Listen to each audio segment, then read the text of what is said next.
My husband smiled as he signed our divorce papers, took the hand of the younger woman he'd chosen over me, and told me he could finally start over. 3 days later, he sat across from his specialist while she proudly carried the medication logbook I had kept for 13 years. Then the doctor asked one simple question that neither of them could answer. "Who's managing your care now?" In that moment, the room fell silent. The woman who thought replacing a wife meant replacing a few daily chores suddenly realized she'd inherited a full-time medical system disguised as a marriage. My name is Corinne, and this isn't the story of how my marriage ended. It's the story of how everyone finally learned the difference between loving a nurse and depending on one. Chapter 1. The Last Shift. I never agreed to work. The moment Graham Ashford signed the last page of our divorce settlement, he leaned back against the cream leather sofa and smiled, as if someone had just handed him the keys to a better life. "I can finally start over." He said it lightly, almost cheerfully. The papers rested on the coffee table between us, already signed, notarized, and placed inside the folder Nolan Pierce had prepared. Beside them sat the weekly pill organizer I had filled every Sunday for 13 years, and the worn medication logbook Graham had never once opened unless I put it directly into his hands. Bryn Mercer sat close enough that her knee touched his. She wore a pale blue dress and kept one manicured hand around Graham's forearm. At 31, she looked polished, confident, and entirely untouched by the kind of exhaustion that settles into a woman's bones after years of listening for another person's breathing in the dark. She gave me a sympathetic smile. "You've done enough, Corinne. You should rest now. I'll be supporting Graham from here on out." There was something almost generous in her tone, as though she were relieving me of a small household chore. I looked at the logbook. The corners were bent. The cover had faded from navy to a dull gray blue. Inside were dates, medication changes, blood pressure readings, swallowing problems, trembling hands, and the quiet warning signs Graham had never noticed because I had always noticed them first. Bryn saw an old notebook. Graham saw evidence that I worried too much. I saw 13 years of my life. Graham adjusted the cuff of his suit jacket and glanced at me. "My condition has been stable for years. Bryn understands that." "These are maintenance medications, Corinne. I take what the labels say, I keep my appointments, and I move on with my day." He spoke with the confidence of a man who believed his life ran smoothly because he had built it well. Then he gave Bryn a small smile. "Corinne has always had a tendency to make things more complicated than they need to be. It's the nurse in her. She likes control." Bryn laughed softly, not cruelly. That somehow made it worse. I heard Graham's old sentence in my mind. "You're a nurse. This is easy for you." He had said it when I asked him to learn the names of his medications. He had said it when I came home from a 12-hour shift and found 3 messages from his insurance company waiting for me. He had said it after I spent an entire night beside him in the emergency room and went directly to work the next morning. My training had slowly become his excuse for never learning how much work his life required. I placed one hand on the logbook and pushed it across the table. "Bring this to your appointment with Dr. Whitcomb on Monday." Graham barely glanced at it. "Everything is already in my chart." "Not everything." Bryn reached for the notebook but did not open it. "I can put everything in my phone. This looks a little outdated anyway." I nodded. There was no point explaining a system to people who believed it existed automatically. Some things could only be understood once they stopped working. I stood and reached for the handle of the suitcase beside the staircase. For the first time that afternoon, Graham's expression changed. He looked at the suitcase, then at me. "You're leaving tonight." It was not a question. I had packed the suitcase before breakfast. 3 pairs of pants, 4 shirts, my toiletries, my nursing shoes, the folder Nolan had told me to keep with me, and the small gardening book Graham had asked me to throw away years earlier because he thought potting soil was bad for his lungs. "I'm leaving now." He leaned forward. "You don't have to turn this into some dramatic exit. We signed the papers. We can behave like adults. Stay a few days, organize whatever you need, and figure out where you're going." He still believed I had not planned beyond the moment he chose Bryn. He still believed leaving him would be the frightening part. I wrapped my fingers around the suitcase handle. I've already lived through the difficult part. Bryn's hand tightened around his arm. Graham stared at me, waiting for an explanation. I did not give him one. Nolan Pierce and I had been preparing since November. The settlement defined every joint account and every transfer. My share of the retirement funds would be handled through the QDRO already filed. My future paychecks were going into an account in my name. My mailing address, insurance, and legal documents had all been updated. There was nothing left for Graham to withhold, and nothing left for me to negotiate. The woman standing in front of him was not making an emotional decision. She was carrying out one that had taken 5 months to build. I walked toward the door. I did not hide his medication. I did not remove his medical records. I did not empty the bank account or take furniture that belonged to him. I left the pill organizer on the table, the medication logbook beside it, and the written instructions exactly where he could see them. Graham called after me. "You'll realize life outside this house isn't as simple as you think." I opened the door. Cold April air moved across my face. For 13 years, I had measured my life in medication windows, lab appointments, insurance deadlines, and the sound of Graham's breathing after midnight. The door closed behind me with one soft click. It sounded like the end of a shift I had never agreed would last forever. I walked 2 blocks before stopping beneath the awning of a closed restaurant. My hands were shaking, but my decisions were not.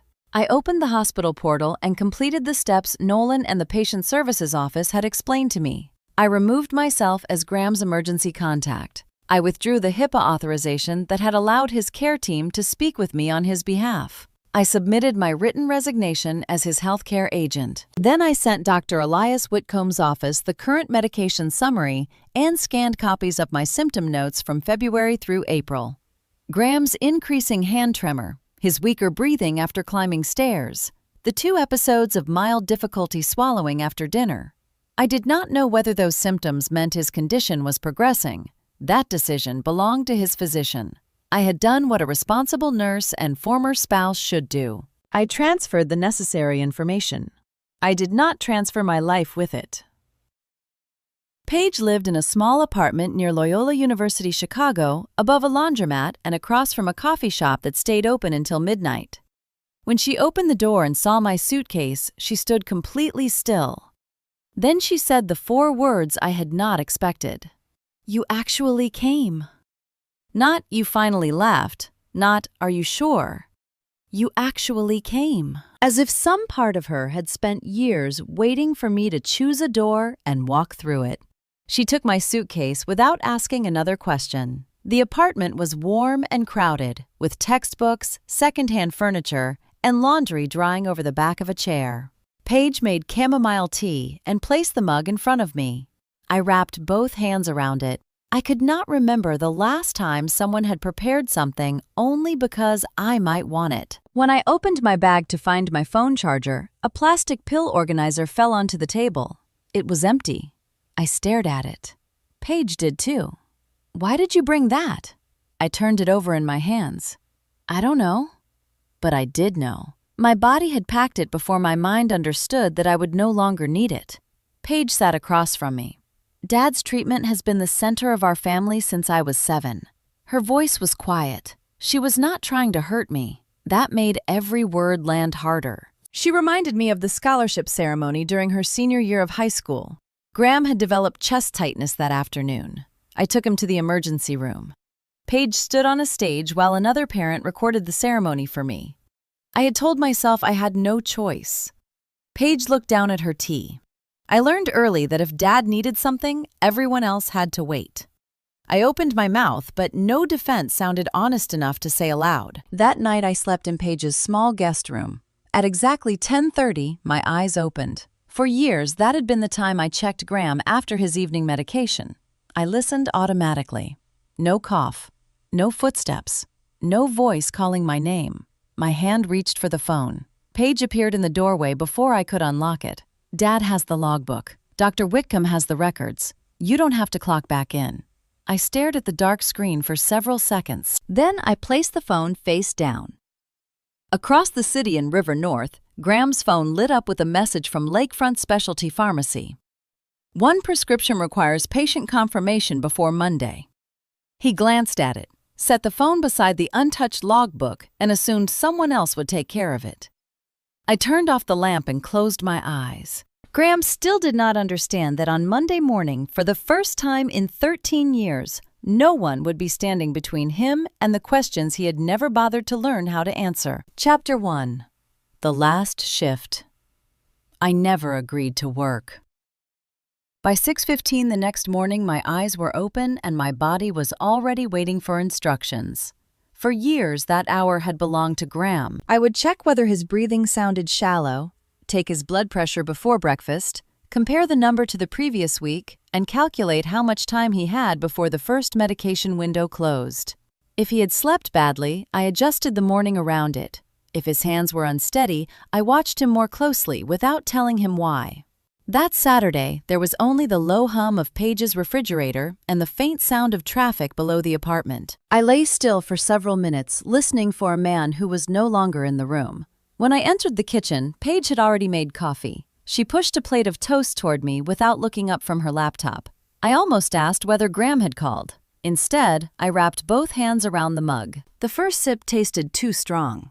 I had spent years making my coffee weak enough to drink quickly between checking his medications and packing my work bag. I had forgotten what I actually liked. Paige looked at me over the screen. "You're allowed to enjoy it."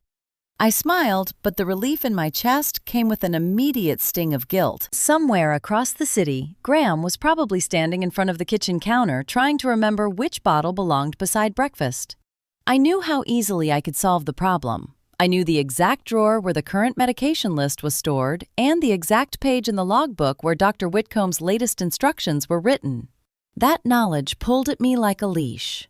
Graham had been diagnosed in 2012 when Paige was 7. At first, caring for him had felt like love in its most practical form. I learned the names of the medications, the expected side effects, and the warning signs that required a call to Dr. Whitcomb. I organized the pill box according to the written orders. I tracked his symptoms and reported changes. I never prescribed anything or altered a dose on my own. I followed the plan his physicians created and made sure nothing slipped through the cracks. Somewhere along the way, helping became expected. Expected became invisible. Invisible became my duty. By 2016, I had reduced my hospital schedule to part-time because Graham's appointments kept colliding with my shifts. In 2021, Tessa Rowland offered me a nurse educator position at Harborview Ambulatory Clinic. It was the kind of job I had wanted for years. Regular hours, patient teaching, no overnight rotation. I turned it down because several evening training sessions overlapped with Graham's infusion schedule. When I told him, he barely looked away from his phone. There will be other jobs. There had been other jobs.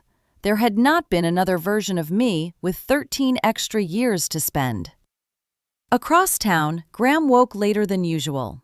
I knew this because Paige showed me a message he had sent at 9:12. "Do you know where Mom kept the updated prescription list?"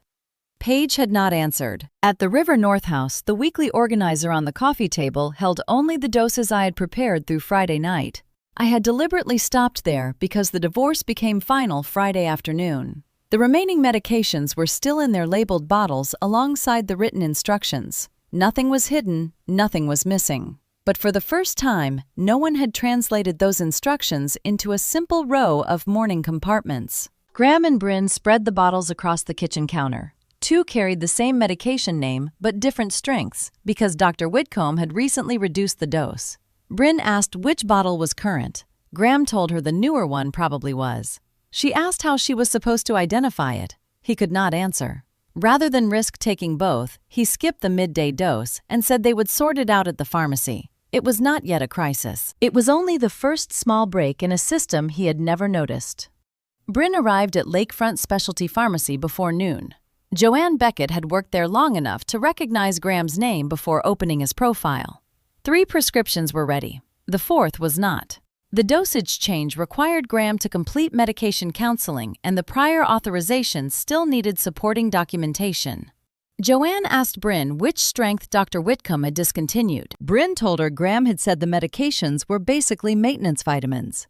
Joanne's expression changed.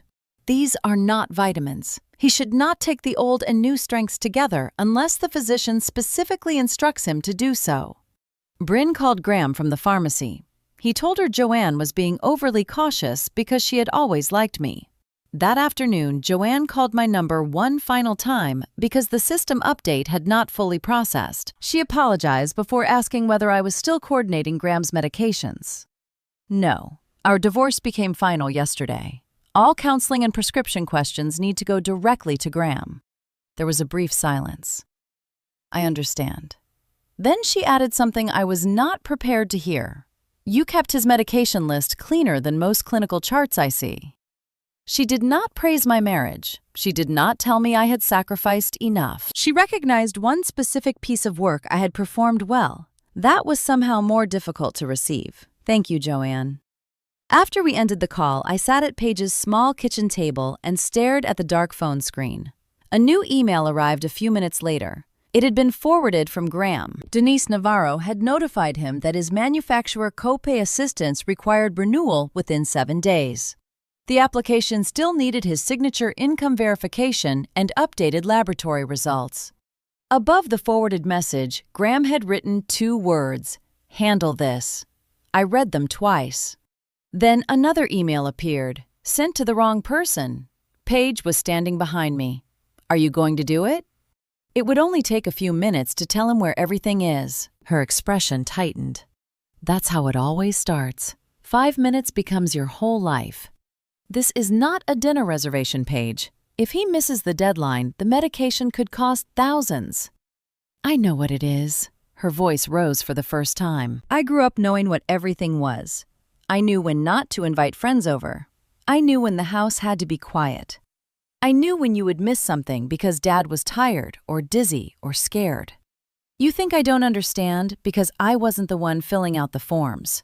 I understood enough to know there was never room for anything else. I looked away.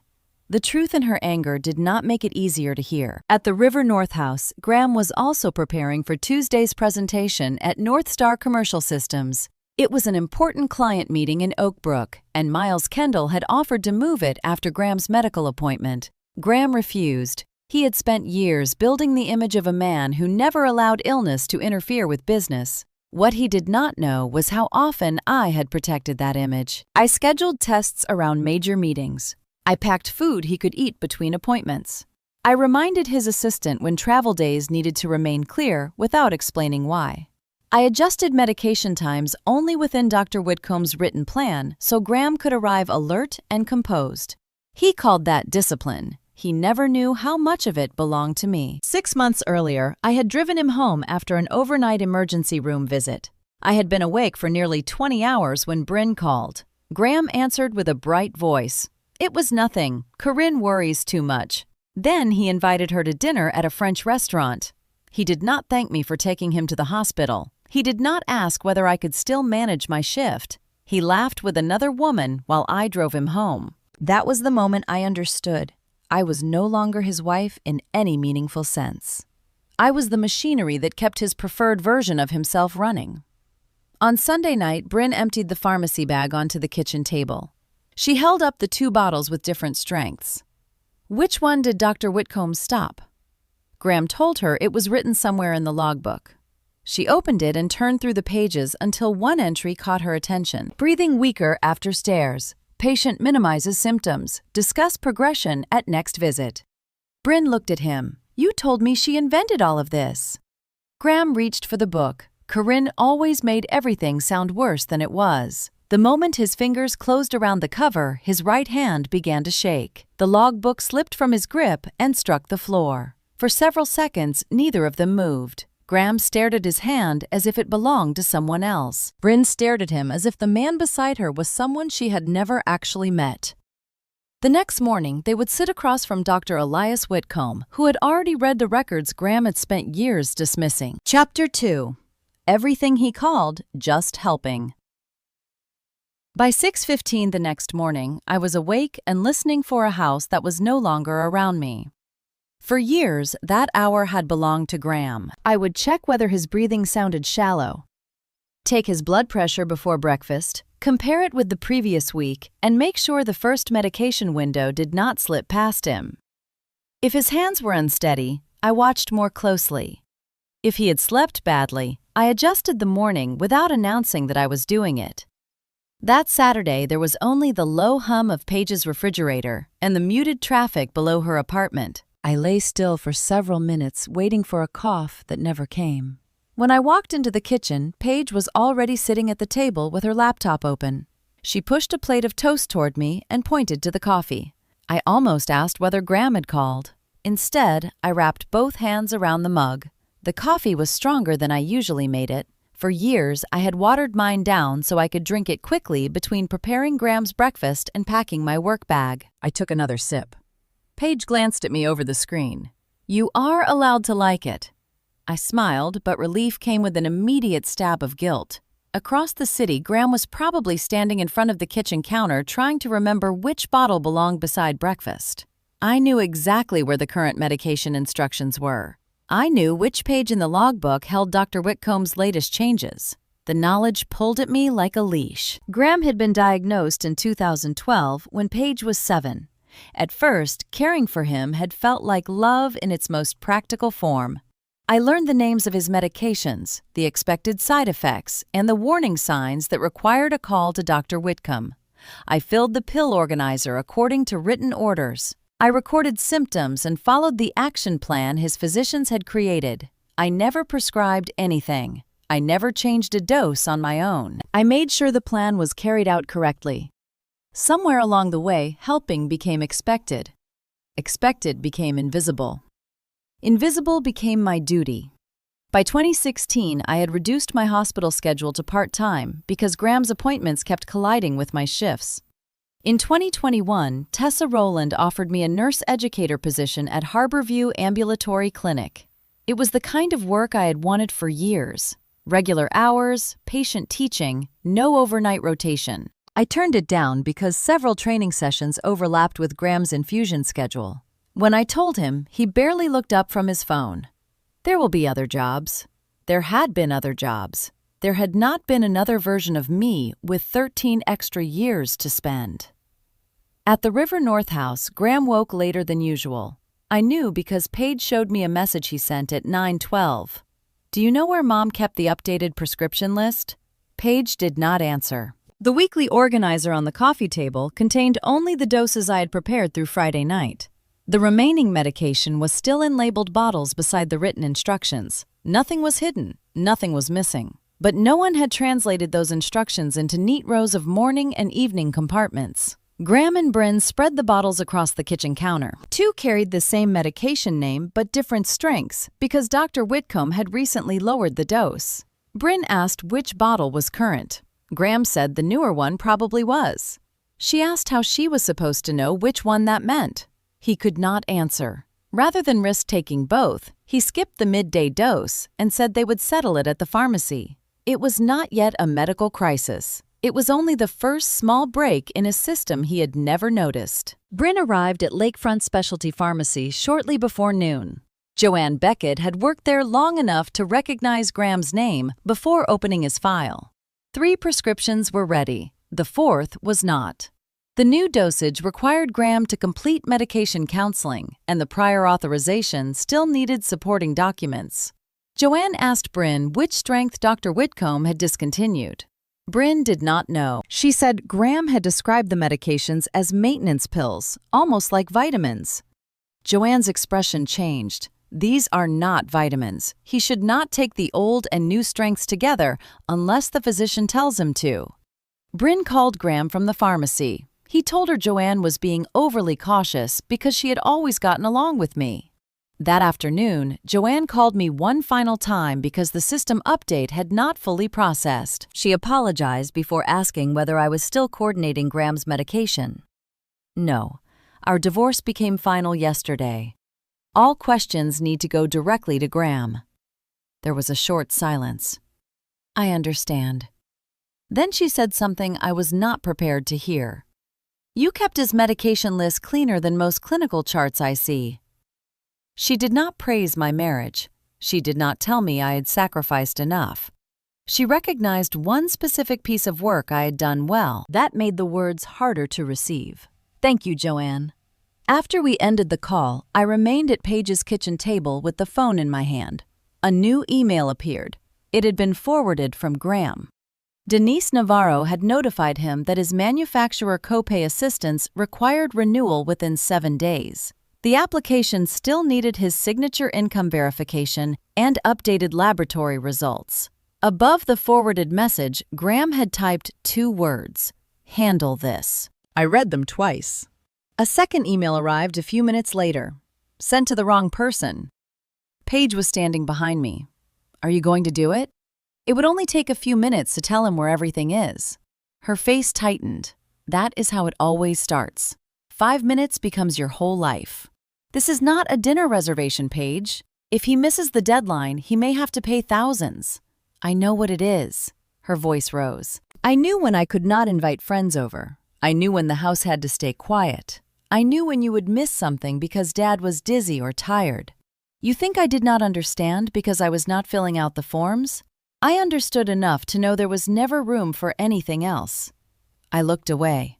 The truth in her anger did not make it easier to hear. Graham was also preparing for Tuesday's client presentation at North Star Commercial Systems in Oak Brook. Miles Kendall offered to move the meeting because it came the day after Graham's medical appointment. Graham refused. He had spent years building the image of a man who never allowed illness to interfere with business. What he did not know was how often I had protected that image. I scheduled tests around major presentations. I packed food he could eat between appointments. I reminded his assistant when travel days needed to remain open. I timed every approved medication window so he arrived alert and composed. He called that discipline. He never knew how much of it belonged to me. 6 months earlier, I had driven him home after an overnight emergency room visit. I had been awake for nearly 20 hours when Bryn called. Graham answered in a bright voice. It was nothing. Corinne worries too much. Then he invited Bryn to dinner at a French restaurant. He did not thank me for taking him to the hospital. He did not ask whether I could still manage my shift. He laughed with another woman while I drove him home.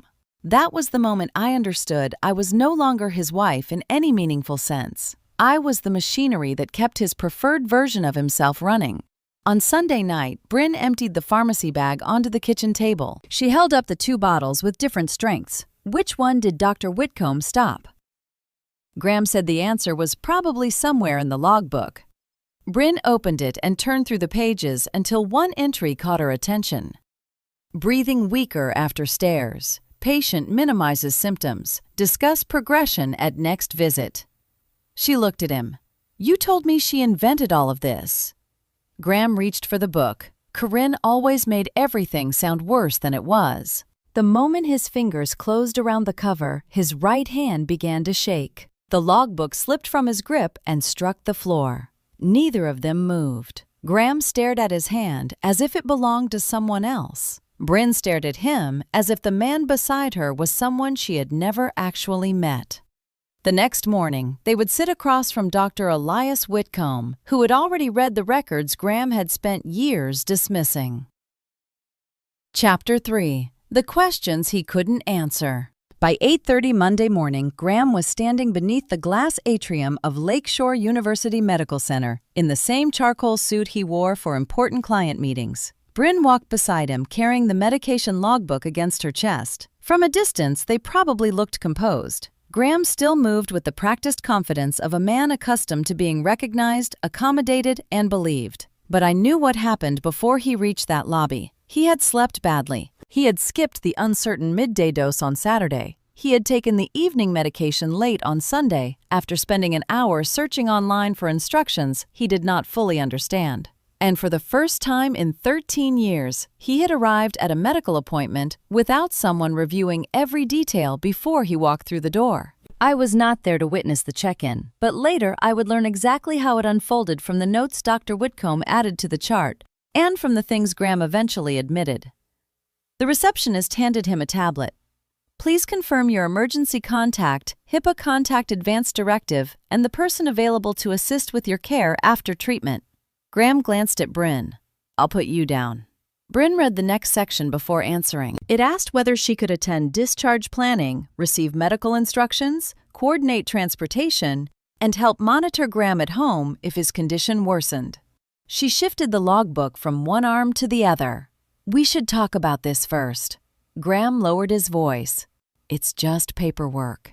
It doesn't read like just paperwork. The receptionist continued waiting. People stood behind them in line. Graham's face tightened. He entered Bryn's phone number as his temporary emergency contact, but left the rest unfinished. That was the first moment the new life he had promised her required more than sitting beside him. A medical assistant called his name and led them into an exam room. She asked Graham to confirm his medication list. He glanced at the screen. It should be in the chart. We need to verify what you are currently taking. She named the first medication. Graham nodded. Then she asked for the dose. He looked at Bryn. Bryn opened the logbook and flipped through several pages. There are 2 different strengths written here. The assistant asked which one Dr. Whitcomb had discontinued. Graham crossed his arms. Corinne handled those details. The assistant waited. Graham looked away. She moved to the next question. When was your last pulmonary function test? It should be in the chart. Have you experienced any new weakness, difficulty swallowing, or shortness of breath? Nothing significant. Bryn turned toward him. What about the stairs? Graham gave her a warning look. Dr. Elias Whitcomb entered a few minutes later and closed the door behind him. He did not ask about the divorce. He did not comment on Bryn. He sat at the computer and opened Graham's electronic record. What dose of the immunosuppressant are you taking now? Graham hesitated. The lower dose. What is the lower dose? I don't remember the number. When did the weakness in your right hand begin? I don't have weakness. It shakes occasionally when I'm tired. How often have you become short of breath while climbing stairs this month? Graham's jaw tightened. Corinne wrote down every little thing. Dr. Whitcomb looked at him. That was not my question. The room went quiet. Graham shifted in the chair. Maybe twice? Bryn stared at him. You never told me that. It wasn't serious. Dr. Whitcomb asked whether Graham had noticed any change in swallowing. Graham denied it. The doctor turned the monitor slightly. He opened the scanned notes I had sent on Friday. He read the first entry. Increasing tremor in the right hand after evening medication. Patient reports fatigue but minimizes change. He moved to the next. Mild difficulty swallowing after dinner on 2 occasions. No choking. Needs reassessment. Then the third. Breathing weaker after 1 flight of stairs. Symptoms resolve with rest but are occurring more often. Graham's expression hardened. She watched me constantly. That doesn't mean every observation was medically important. No, Dr. Whitcomb said. That is why she documented them and brought them to me instead of changing your treatment herself. He rested one hand beside the keyboard. Your disease wasn't mild. Your care was consistent.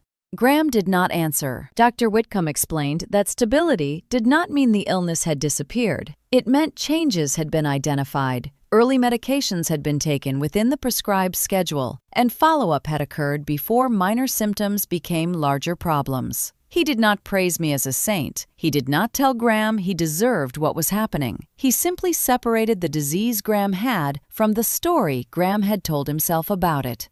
Bryn leaned forward. Is it getting worse? We need testing before I can answer that, Dr. Whitcomb said. I'm ordering pulmonary function testing, a swallowing evaluation, and a full medication reconciliation. He also needs short-term monitoring at home. Bryn turned to Graham. You said you were almost past this. I said it was controlled. You said Corinne exaggerated because she wanted you dependent on her. Graham's voice became sharper. I didn't want this illness controlling every part of my life. Bryn held his gaze. You didn't let me decide whether I wanted this part of your life. Dr. Whitcomb allowed the silence to settle before continuing. He recommended that Graham meet with the clinical pharmacist before leaving. He also told him to name a new emergency contact, complete an advance directive, and consider a care manager if he could not safely coordinate the medication changes himself. Graham gestured toward Bryn. She can learn. Bryn did not agree. After the appointment, Denise Navarro met them in a small consultation office. She placed a renewal packet on the table. Your manufacturer copay assistance has not been canceled, but the application must be completed within 7 days. Graham looked through the pages. What exactly is missing? Your signature, income verification, and the updated laboratory results. My insurance is excellent. This assistance is separate from your employer coverage. Without it, you may need to pay $2,780 upfront and request reimbursement after approval. Graham stared at the number. Corinne never said it cost that much. Denise remained professional. She completed the renewal before a temporary payment became necessary. Can you submit it for me? I can explain the requirements. I cannot sign for you or collect your personal documents. She handed him the card of a patient advocate. You may hire someone to assist if you need it. For years, Graham had believed his medical costs stayed manageable because his company provided superior insurance. He had never seen the tax forms, laboratory reports, phone calls, appeals, and signatures required to keep that assistance active. He had only seen the final copay. While Graham was learning that I was walking into Harborview Ambulatory Clinic for the first time in 4 years, Tessa Rowland met me near the nurses' station. She had the same direct manner I remembered from Lakeshore. You still interested in patient education? I thought that position was filled. That one was. We have another opening. She led me into a small office and explained the schedule. Weekdays, no overnight rotation. No expectation that I remain after another nurse accepted the handoff. I kept waiting for the hidden condition. What happens if a patient still needs help when my shift ends? Tessa looked at me carefully. Someone else has the next shift. I almost laughed. Instead, my throat tightened.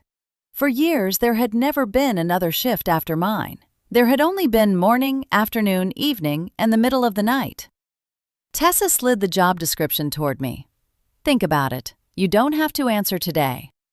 I folded the paper and placed it in my bag. For the first time, I could imagine using my skills without surrendering every hour surrounding them.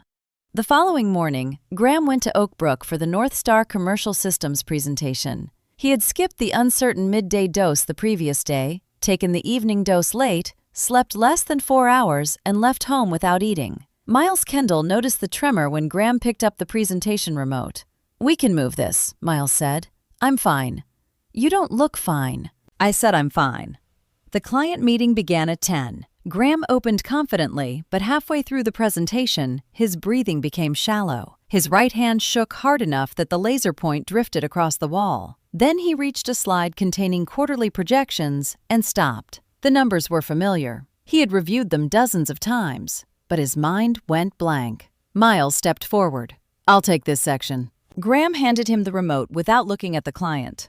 After the meeting, Miles found him seated alone in the conference room. I'm not trying to embarrass you, Miles said.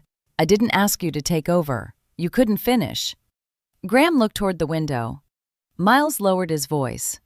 Corinne used to send your assistant the dates when medical appointments or medication changes could affect travel and major meetings. We thought the two of you had worked that system out together. Graham turned toward him. She contacted my assistant, only about scheduling. She never disclosed details. Graham said nothing. Another part of his successful life had been managed so quietly that he had mistaken it for his own control. His phone vibrated. An email from Human Resources asked him to discuss an 8-week medical leave, a temporary workload adjustment, and the transfer of 2 major clients to Miles. A second notification appeared. Copay assistance documents incomplete. Then a message from Bryn. We need to talk before I come home. Graham remained seated in the empty conference room, his suit still pressed, his title unchanged, and his presentation materials arranged neatly in front of him. But for the first time, he understood that the divorce had taken away far more than the person who filled his pill organizer. It had exposed in front of his doctor, his company, and the woman beside him that the life he called independent had never been independent at all. Chapter 4. The People Who Called It My Duty. Within 48 hours, Human Resources placed Graham on an 8-week medical leave and reassigned 2 of his largest accounts to Miles Kendall. The company kept his salary, health coverage, and title intact, but his quarterly bonus was now uncertain. Miles tried to explain that the decision was temporary. We are protecting your position, Graham. You need time to stabilize, and a plan that does not depend on pretending nothing is wrong. Graham heard only the word temporary and treated it like an accusation. He told himself the company had overreacted because of one difficult presentation. He told Bryn that Dr. Whitcomb had made everyone nervous by reading too much into my notes. He told his family that I had abandoned him at the exact moment his condition became complicated. What he did not tell any of them was that over the next 12 days, he could not make his treatment schedule hold together. The problem was not one missed pill. It was a series of small decisions. He took the reduced dose too late because he was on a work call. He skipped a midday medication when he could not remember how far apart the doses needed to be. He drank 2 glasses of bourbon one evening because he could not sleep, then delayed the nighttime medication because the label warned against combining it with alcohol. He ate at irregular hours. He slept in short stretches. When swallowing became uncomfortable, he ignored the written action plan because calling Dr. Whitcomb would mean admitting the symptoms were real. The disease had already been changing since February. Without consistent management, those changes became harder to hide. Bryn did try. She attended the medication counseling at Lakefront Specialty Pharmacy. She set alarms on her phone and created a color-coded schedule. She drove Graham to pulmonary testing and sat in the waiting room while answering messages from Halo Medical Spa. For several days, she behaved exactly as she had promised she would. But every mistake became a comparison. When she handed him the wrong bottle, Graham said Corinne knew which one. When Denise left a voicemail about the assistance paperwork, he said Corinne would have called her back already. When Bryn slept through a 2:30 alarm, he said Corinne never missed one. Each sentence pulled another thread from the new life he had sold her. One evening, I later learned Bryn stood in the kitchen with the medication schedule in one hand and her work phone in the other. I cannot keep doing this and keep my job. Graham looked at her as if she had broken a contract. You said you would support me. You told me support meant a few pills and a ride to the doctor. I said the condition was controlled. You said Corinne exaggerated everything because she needed to feel important. Graham turned away. She made illness the center of the house. Bryn placed the schedule on the counter.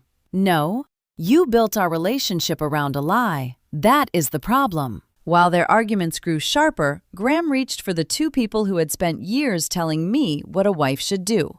He called his mother Lillian and his sister Marla. Lillian said I had forgotten my vows. Marla called my decision selfish. Both insisted that family did not walk away when someone was sick. Then Denise arranged a care planning call. She asked who could be listed as Graham's emergency contact who could attend discharge planning if necessary, and whether anyone could accompany him to upcoming appointments. Marla answered first. I cannot be available overnight. I have work and 2 teenagers. Lillian said her home had too many stairs and that she was too old to manage medication or transportation into the city. Neither offered to stay with him. Neither suggested taking over the paperwork. They wanted me restored to the position they had spent years refusing to share. Lillian called me later that afternoon. You made a promise when you married my son. I was standing outside Paige's apartment watching students cross Sheridan Road in the cold wind. I cared for Graham for 13 years. That does not mean you stop when it becomes inconvenient. I let the word inconvenient settle between us. Then I asked the only question that mattered. Which part are you willing to take over? Lillian did not answer. The medication schedule? The overnight monitoring? The appointments? The insurance forms? Which part will you do? I am his mother, Corinne. I am not medically trained, and I was his wife. That did not make my life unlimited. Her voice softened, but not enough to become an apology. What is he supposed to do now? He needs professional support and a new care plan. I ended the call without shouting. For the first time, her judgment did not become another task for me to solve. Graham called Paige next. He asked her to stay at the River North house for a few days. Paige heard the fatigue in his voice and immediately told him to contact Denise or Dr. Whitcomb. I need family right now. I can help you find services. I am asking you to come home. I am not moving in to manage your care. Graham's frustration sharpened. Your mother has turned you against me. Paige went silent for several seconds. Then she said, Mom did not teach me to leave you. Watching her disappear taught me what I could not become. After the call, Paige sat on the edge of her sofa and cried. She said she felt like a terrible daughter. My old instinct rose before I could stop it. Maybe you should go for 1 or 2 days. Paige looked at me in disbelief. You are still doing it. Doing what? Finding the nearest woman and handing her the responsibility. The word struck deeper than anger from Graham ever had. I had spent years believing I was protecting Paige by carrying everything myself. Now I saw that I had also taught her that when a man needed care, a woman's life became negotiable. I am sorry. Paige wiped her face. I love him. I just do not want to become you. I sat beside her. Staying did not only make me disappear, it made your needs disappear too. We did not repair 20 years in that moment, but for the first time, neither of us pretended there had been no damage. The next day, Tessa Rowland called. She asked whether I had decided about the patient education nurse position. I looked toward Paige, who was standing near the window. Graham's health was unstable. Every old part of me said I should wait. Paige seemed to read the thought on my face. If you wait until Dad no longer needs anything, you will never start. I accepted the job. My first day would be July 7th. That same night, Bryn packed her suitcase. Graham had yelled because she missed an alarm after working a double shift at Halo Medical Spa. He told her I had stayed through situations far worse. Bryn closed the suitcase. And you punished her for it. She told him he had not loved her enough to tell her the truth. He had wanted her to reflect the image he preferred, healthy, successful young, enough to begin again. He had never asked whether she wanted the life hidden behind that image. Then she left. Over the following days, the mistiming, poor sleep, alcohol, irregular meals, and symptoms that had already been progressing began to converge. Graham developed severe weakness and difficulty breathing. This time, he called 911. The emergency department at Lakeshore University Medical Center evaluated and treated him immediately. No one refused care because he lacked a healthcare agent. The difficulty came when the team asked what he had taken during the previous 48 hours. He could not give a reliable answer. They used the electronic record, the medication summary I had sent recent laboratory results, and what Graham could remember. By morning, he was stable.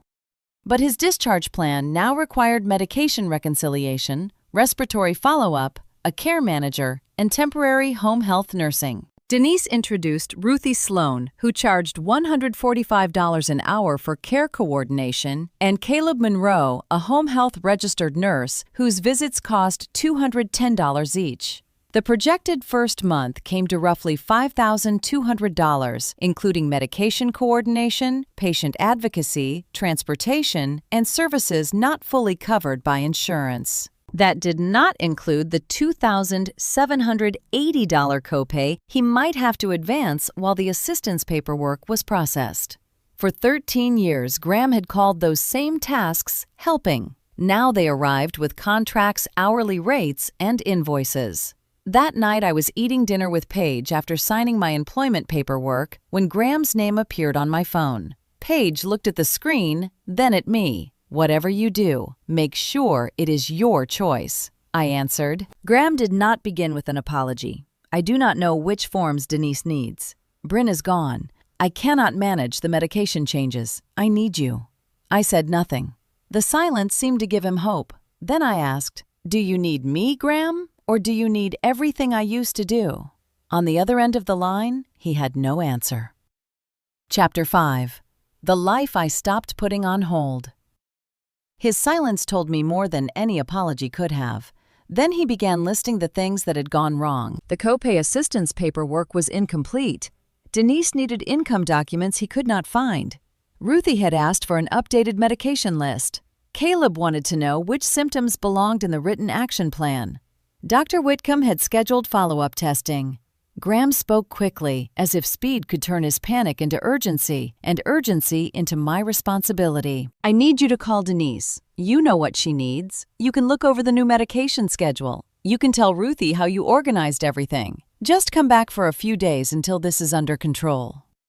For 13 years I had wanted him to admit that my work mattered. Now he was finally saying he could not manage without it. But he was not describing me. He was describing the services I had provided. I looked at Paige across the table. She did not interrupt. Her hand rested near mine, close enough that I could reach for it if I needed to. Do you miss your wife, or do you miss the system your wife built around you? Graham exhaled sharply.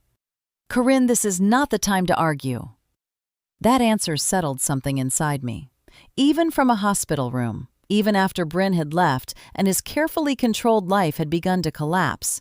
He still believed his emergency should come before my pain. I am not arguing. I am asking whether you understand what you lost.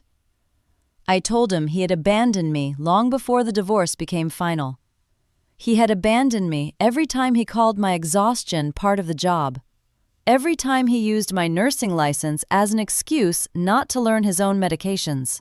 Every time he dismissed a missed shift, a canceled plan, or a sleepless night because there would always be another job, another dinner, another chance for everyone except me. And he had abandoned me when he told Bryn that I exaggerated his illness because I liked control. His voice became quieter. I know I was wrong. I wanted to believe that sentence meant everything I had once hoped it would. Instead, I asked why he understood it only after Bryn left North Star reassigned his clients and professional care arrived with an hourly rate. He did not answer. I could hear hospital equipment in the background and the faint movement of someone passing outside his room. I did not want Graham to die. I did not want him frightened or untreated. But caring about whether he lived did not require me to surrender my life again. I gave him the information he actually needed. Denise Navarro's number was already in his patient portal. Ruthie Sloan's contact information was in the discharge documents. The current medication summary was under shared clinical files. Dr. Whitcomb already had my scanned symptom notes from February through April. Then I made the boundary clear. I would not return to River North. I would not fill his pill organizer. I would not complete the assistant's paperwork. I would not become his emergency contact. I would not agree to serve as his healthcare agent again. I can care whether you live, Graham, without making your life my responsibility. For several seconds, he said nothing. Then he mentioned our years together. Nearly 15 years married, almost 20 years since we first built a home together. He said people made mistakes. He said he had been afraid of becoming weak. He said Bryn had made him feel as though illness had not taken everything from him. There was truth in those words.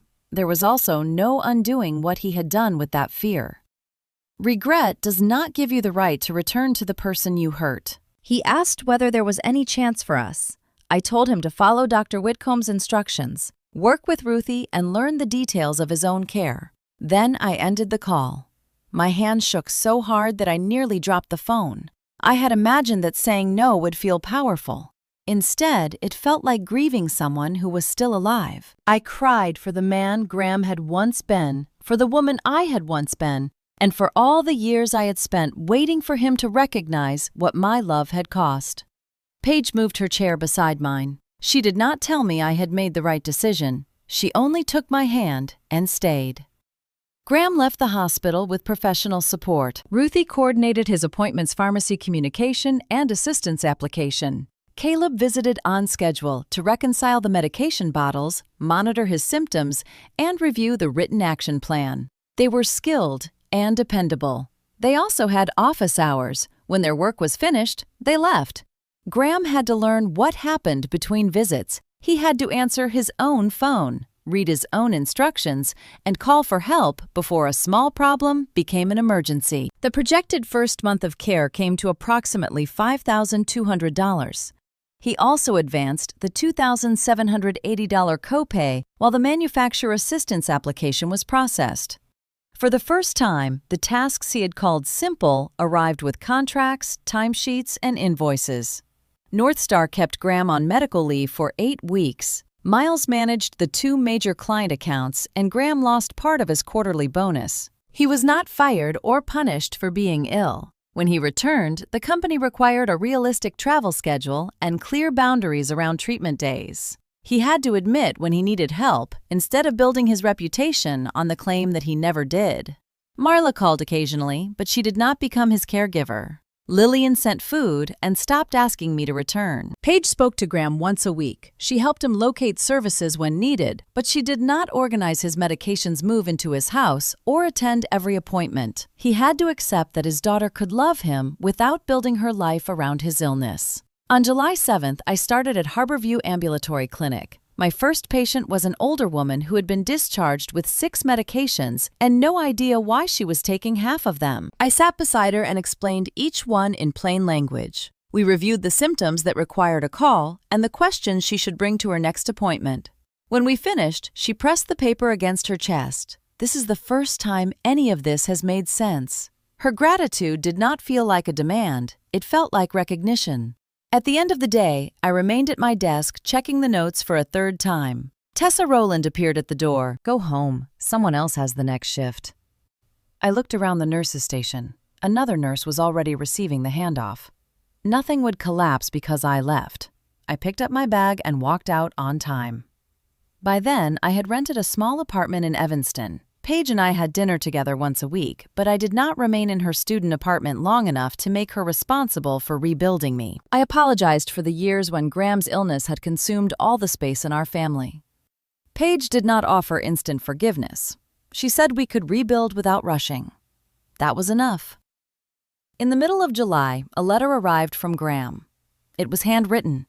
For the first time, he did not ask me to return. He wrote about the emergency room visits I had managed after working full shifts. He acknowledged the nurse educator position I had turned down. He mentioned the insurance paperwork and the scheduling that had protected both his finances and his career. He admitted that he had mistaken sacrifice for duty because that allowed him to accept everything without feeling indebted. He said he was learning the names of his medications. He was learning when to call Dr. Whitcomb. He was learning what professional care cost. He did not ask me to forgive him. I read the letter twice. Then I folded it and placed it in the drawer beside the divorce settlement. Understanding did not erase the damage. An apology did not become a key to my new home. One Saturday evening, Paige came over with groceries. A peperomia sat on my windowsill beside a small pot of basil. We cooked salmon with butter, lemon, and herbs, a meal chosen because we liked it, not because it fit Graham's sodium limits. My phone rested face down on the table. No medication alarms, no emergency calls, no one waiting for me to solve a crisis. I realized I did not have work the next morning.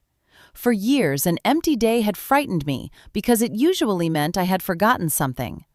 Now it meant the hours belonged to me. I once believed justice would be the moment Graham understood he could not live the way he once had without me. But as Paige laughed across the table and the small leaves moved beside the open window, I understood I had been wrong. Justice was not Graham finally recognizing my value. Justice was no longer needing his recognition to know that my life had value. Have you ever been told that your sacrifice was simply your duty? Do you think I owed Graham one more chance? Or had nearly 15 years of marriage already been more than enough? Tell me where you would have drawn the line, and stay with the channel for more stories about women who finally chose themselves.